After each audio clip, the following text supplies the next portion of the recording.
बिस्मिल्लाहिर्रहमानिर्रहीम अस्सलाम वालेकुम। आप मेरा यूट्यूब चैनल देख रहे हैं। Welcome to my YouTube channel. Land revenue act 1967 हमने स्टार्ट किया था तहसीलदार जॉब की टेस्ट प्रिपरेशन के वाले से। आज इसकी डिटेल डिस्कशन इंशाल्लाह ताला हम स्टार्ट करेंगे। पहला चैप्टर है प्रीलिमिनरी। प्रीलिमिनरी आपको पता है इब्तदाई मालूमात होती हैं किसी भी एक्ट के वाले से, उसका जो इंट्रोडक्शन होता है वो हमने पढ़ना होता है। इस चैप्टर में हमारे पास 4 सेक्शन हैं। पहला सेक्शन है आपका टाइटल एंड एक्सटेंशन के वाले से है। टाइटल और एक्सटेंशन के वाले से आपने सिर्फ 2 बातें याद करनी है कि इसका टाइटल क्या है, एज इट इज़ आपने याद करना है the Punjab land revenue act 1967, ये इसका टाइटल है जी, इसका आपने नाम याद करना है। दूसरे नंबर पे आपने याद करना है कि इसका एक्सटेंशन कहाँ तक है, मेन के किन किन एरियाज़ के ऊपर ये लागू होता है। जो लागू आपका होता है जी पूरे पंजाब के ऊपर ही लागू होता है, whole province of Punjab except tribal areas. Mean के जो आपके ट्राइबल एरियाज हैं, जो कबाइल हैं, वो इसमें शामिल नहीं है। बाकी पूरे का पूरा पंजाब जो है उसके ऊपर ये एक्ट लागू होता है। हमने ये एक्ट कोशिश करनी है कि इस तरह से पढ़ें इसको कि जैसे बच्चों के बैकग्राउंड जो है ना वो लॉ की नहीं है। जिन बच्चों की लॉ की बैकग्राउंड नहीं है वो लॉ की टर्मिनोलॉजी में एक्ट को याद नहीं कर सकते। तो हमने इसको एज इट इज़, जैसे हमारे दूसरे सब्जेक्ट्स होते हैं इंग्लिश उर्दू वगैरह, हम जैसे मुताला पाकिस्तान हम पढ़ते हैं उसी तरह से इसको हम सिंपल वे में पढ़ने की कोशिश करेंगे ताकि आपको याद हो जाए। हमारा जस्ट मकसद यहाँ पे तहसीलदार की जॉब्स की टेस्ट प्रिपरेशन के वाले से हमने यहाँ पे कोई लॉ का पेपर या सिविल जज का पेपर नहीं देना, इसलिए हम इसको अपनी जो आसान ज़बान में इंशाल्लाह इसको पढ़ने की कोशिश करेंगे। अदरवाइज़ आपको पता है कि मैंने आपको ये जो है ना आपका ये एक्ट आपको मैंने व्हाट्सएप भी किया हुआ है। अगर आपने इसको एज इट इज़ बिल्कुल इसकी ओरिजिनल वर्डिंग में पढ़ना हो तो फिर भी आप पढ़ सकते हैं। ये मैंने आपको आपके व्हाट्सएप में ऑलरेडी जब 8-10 दिन पहले मैंने आपको शेयर कर दिए हुए हैं, सारे मैंने एक्ट आपको शेयर कर दिए हुए हैं। तो अगर आपने इसको इसकी ओरिजिनल वर्डिंग में पढ़ना हो फिर भी आप पढ़ सकते हैं, वरना मैं कोशिश करूँगा कि इसको अपने आसान अल्फाज में जो हमारा जस्ट टेस्ट की जो डिमांड है उसके मुताबिक हम इसको पढ़ सकें। इसका सेक्शन 2 जो है ना, सेक्शन 2 है जी power to exception an area.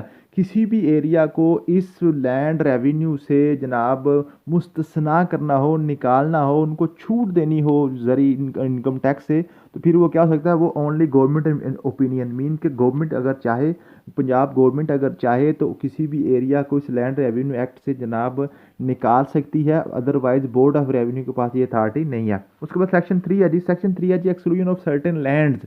मुख्तलिफ लैंड्स जो है ना उनको परमानेंटली निकाल दिया गया है इस लैंड रेवेन्यू एक्ट से। मीन के उन ज़मीनों के ऊपर किसी किस्म का जो ज़रूरी आमदन टैक्स है वो नहीं लगता। वो कौन सी ज़मीनें हैं, वो हैं जी आपकी सेक्शन 3 के हवाले से 2 तरह की ज़मीनें, विलेज या टाउन। मीन के कोई देहात बन गया, कोई रहायशी एरिया बन गया है, या टाउन बन गया है, या कमर्शियल एरिया बन गया, तो वहाँ पे जनाब ये जो लैंड रेवेन्यू एक्ट है, ये ज़रूरी आमदन टैक्स वाला जो है एक्ट 1967 वाला वो लागू नहीं होगा। दूसरे नंबर पे बात इस सेक्शन में ये बताई गई है कि ये वो जो एरिया है उसको डिफ़ाइन कौन करेगा कि जनाब इतने एकड़ या इतने किलोमीटर एरिया जो है ना ये देहात का है या ये टाउन का है, उसके ऊपर एक्ट लागू नहीं होता। तो वो जो आपका जो कलेक्टर है ना, कलेक्टर जो डीसी साहब है वो जनाब डिटरमिन करेगा कि कितने एरिया के ऊपर टैक्स नहीं लगना, बाकी एरिया सारे के सारे के ऊपर जो है ना लैंड रेवेन्यू एक्ट जो है ना वो लागू हो रहा है। उसके बाद सेक्शन 4 आपके पास डेफिनेशन के वाले से, ये आपने बड़ा इंपॉर्टेंट सेक्शन है, इसको आपने अच्छे तरीके से याद करना है। यहाँ से आपके 3 से 4 क्वेश्चन बनेंगे। सबसे पहले जो डेफिनेशन आपने याद करनी है वो जी एग्रीकल्चर ईयर। एग्रीकल्चर ईयर कौन सा है? एग्रीकल्चर ईयर से मुराद है जी आपका कि वो एज जो commencing on first day of July, जो 1 जुलाई से स्टार्ट होगा आपका एग्रीकल्चर ईयर। ठीक है, जो आपका जो फाइनेंशियल ईयर है वो भी आपको पता है 1 जुलाई से स्टार्ट होता है। या क्या था जी, by board of revenue for any specific area, या किसी भी स्पेसिफिक एरिया के लिए बोर्ड ऑफ रेवेन्यू जो है वो डिक्लेयर करे कि जनाब इस एरिया का जो आपका एग्रीकल्चर ईयर है वो फलां डेट से स्टार्ट होता है, ये फलां डेट तक जाएगा। अदरवाइज जो आपका जो एग्रीकल्चर ईयर है वो भी आपका फाइनेंशियल ईयर 1 जुलाई से ही स्टार्ट होगा। क्वेश्चन नंबर इसकी जो डेफिनेशन 2 आपने याद करनी है, arrears of land revenue. Arrears क्या है? एरियर इसमें से क्या मुराद है? एरियर्स की डेफिनेशन ये है कि जो mean land revenue which remains unpaid after date on which it becomes payable. यहाँ पे बड़ा इंपॉर्टेंट बात है कि जो भी लैंड के ऊपर टैक्स लागू हो गया है वो जब आप वो पेएबल होना शुरू हो जाए, जिस डेट से जनाब उसकी ड्यू डेट शुरू हो जाए।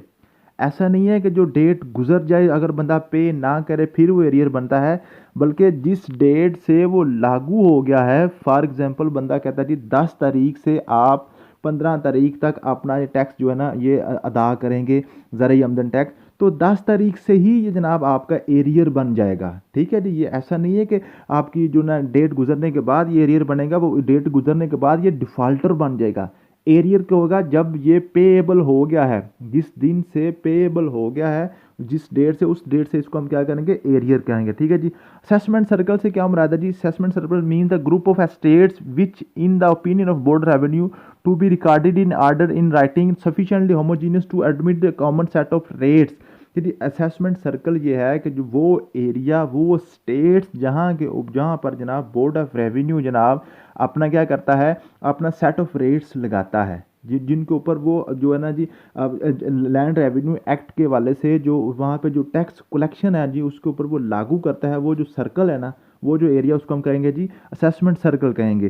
चौथी डेफिनेशन हम याद करेंगे, बोर्ड ऑफ रेवेन्यू से क्या मुराद है। बोर्ड ऑफ रेवेन्यू से मुराद वो बोर्ड है जो जनाब बोर्ड ऑफ रेवेन्यू एक्ट 1957 के तहत बनेगा। 57 के तहत जो बोर्ड ऑफ रेवेन्यू बना है उसको हम बोर्ड ऑफ रेवेन्यू कहेंगे, इस एक्ट वाले को नहीं कहेंगे।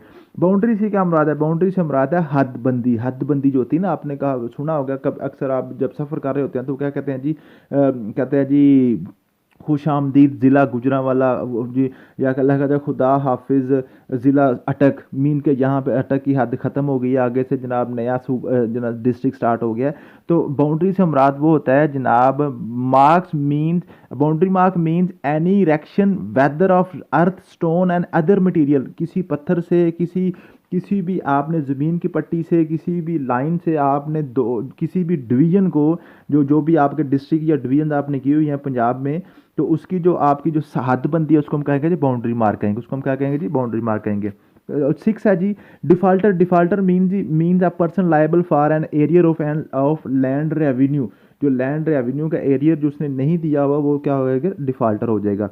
उसके बाद एस्टेट। एस्टेट से क्या मुराद है, एस्टेट से मुराद है जी any area for which separate records of rights has been made.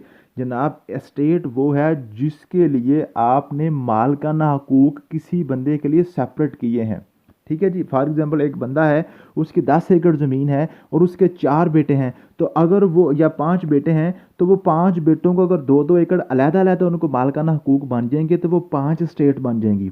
पहले वो एक ही स्टेट थी, वो पहले एक ही स्टेट थी। स्टेट मीन वो जो अब मालकाना हकूक हैं वो पहले एक ही बंदे के पास हकूक थे, अब उसके 5 बच्चों के नाम से लहदा रजिस्ट्री हो गई है, लहदा उनको मालकाना हकूक मिल गया, अब वो 5 स्टेट्स बन गई हैं। ठीक है जी।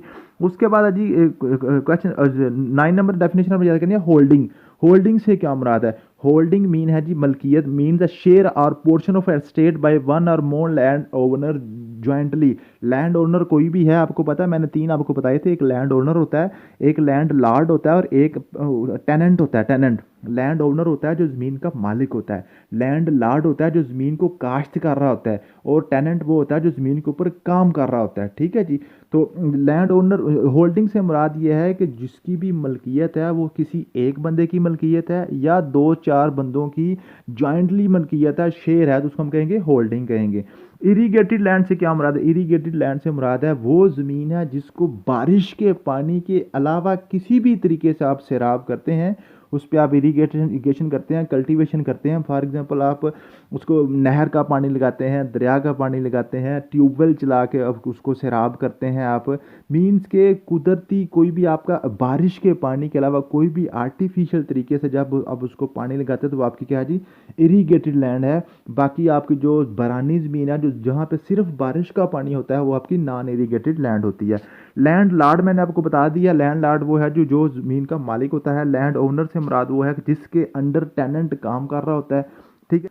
उसके बाद जी लैंड रेवेन्यू। लैंड रेवेन्यू से क्या मुराद है, लैंड रेवेन्यू से मुराद है जी mean the land revenue assessed or assessable under this act. इस एक्ट के तहत जो अंदाज़ा लगाया गया है या अंदाज़ा लगाया जा सकता है कि इस ज़मीन के ऊपर इतना टैक्स बनता है, मींस के यहाँ से इतनी प्रोडक्शन होती है, और इस एक्ट के तहत 1967 वाले एक्ट के तहत यानी कि जितना वहाँ पे जो आपका कलेक्टर है, जो रेवेन्यू ऑफिसर है, जो उसके ऊपर टैक्स इम्पोज करता है, वो हमारा लैंड रेवेन्यू होता है।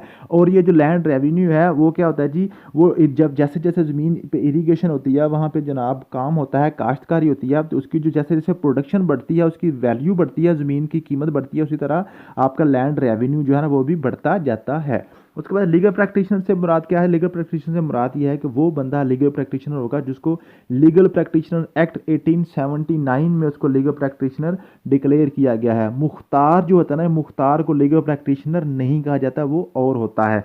उसके बाद नेट एसेट से क्या मुराद है? नेट एसेट से मुराद वो है कि वो वहाँ पे ज़मीन के वहाँ से वो जनाब पैदावार है जो आपके खर्चे निकाल कर जो किसान को बचत आती है ना, उसको हम नेट एसेट्स कहते हैं। और नेट एसेट के ऊपर ही लैंड रेवेन्यू लगता है, मीन के उसी के ऊपर ही टैक्स लगाया जाता है।